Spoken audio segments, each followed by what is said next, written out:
आप सुन रहे हैं डीजे महाराज का गाना। प्रस्तुत करते हैं NSR म्यूजिक प्रेमनगर। अलथी कलथी मृदंग बाजे, परोसी मोर सुघर लागे। हाओ तो संगवारी हो। अलथी कलथी मृदंग बाजी, परोसी मोर सुघर लागे। अलथी कलथी सौड़ी नाची, परोसी मोर सुघर लागे। परोसी मोर सुघर लागे, हाय रे परोसी मोर सुघर लागे। परोसी मोर सुघर लागे, हाय रे परोसी मोर सुघर लागे। अलथी कलथी मृदंग बाजे, परोसी मोर सुघर लागे। अलथी कलथी सौड़ी नाची, परोसी मोर सुघर लागे।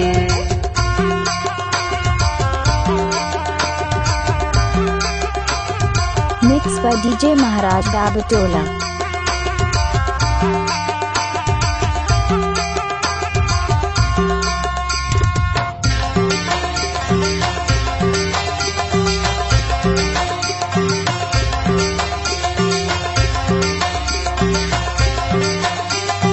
आप सुन रहे हैं डीजे महाराज का गाना।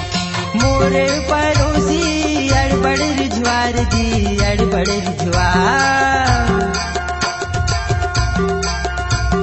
मोरे पड़ोसी अड़बड़ रिझवार जी, अड़बड़ रिझवार। माया प्रीता के देहे ताल रानी देहे ताल। कैसे अलथी कलथी मृदंग बाजी, परोसी मोर सुघर लागे। अलथी कलथी छौड़ी नाची, परोसी मोर सुघर लागे। परोसी मोर सुघर लागे, हाय रे परोसी मोर सुघर लागे। परोसी मोर सुघर लागे, हाय रे परोसी मोर सुघर लागे। अलथी कलथी मृदंग बाजे, परोसी मोर सुघर लागे। अलथी कलथी मृदंग बाजी, परोसी मोर सुघर लागे। CG DJ सॉन्ग डीजे महाराज का बटोला।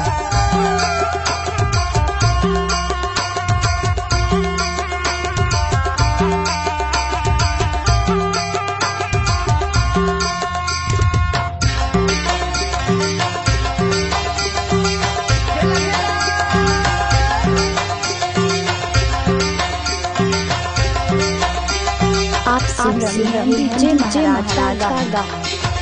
पातर पातर कन्या खुला तुरबाल, गोरी खुला तुरबाल। पातर पातर कन्या खुला तुरबाल, गोरी खुला तुरबाल। चढ़ती जवानी उमर 16 साल, उमर 16 साल।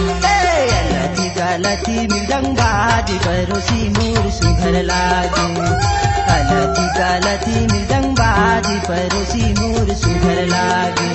परोसी मोर सुघर लागे, हाय रे परोसी मोर सुघर लागे। परोसी मोर सुघर लागे, हाय रे परोसी मोर सुघर लागे। अलथी कलथी मृदंग बाजे, परोसी मोर सुघर लागे।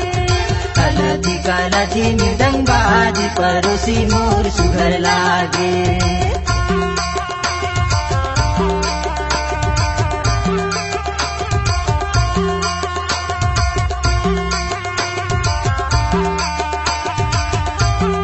आप सुन रहे हैं डीजे महाराज का गाना।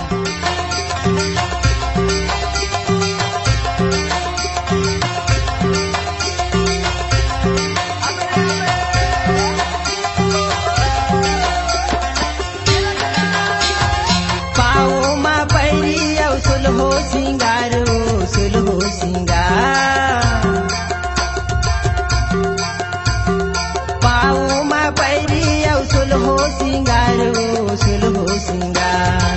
होठ तुर लाल गोरी दिखे बवाल, ओ दिखे बवाल। कैसे अलथी कलथी मृदंग बाजी, परोसी मोर सुघर लागे।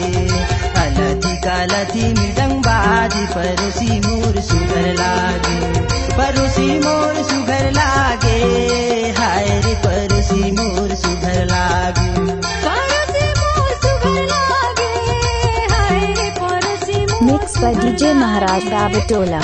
आप सुन रहे हैं डीजे महाराज का गाना। मोर सुघर लागे अलती कलथी छौड़ी नाच परोसी मोर सुगर लागे अलती कलती मृदंग बाजे परोसी मोर सुघर लागे अलती कलथी छौड़ी नाच परोसी मोर सुगर लागे अलती कलथी छौड़ी नाच परोसी मोर सुगर लागे मिक्स पर डीजे महाराज का बटोला। अगर आपकी आवाज में है जान तो हम देंगे आपको नई पहचान। तो चले आइए NSR music audio video studio Premnagar, जिला सूरजपुर। Mobile number 9977876868।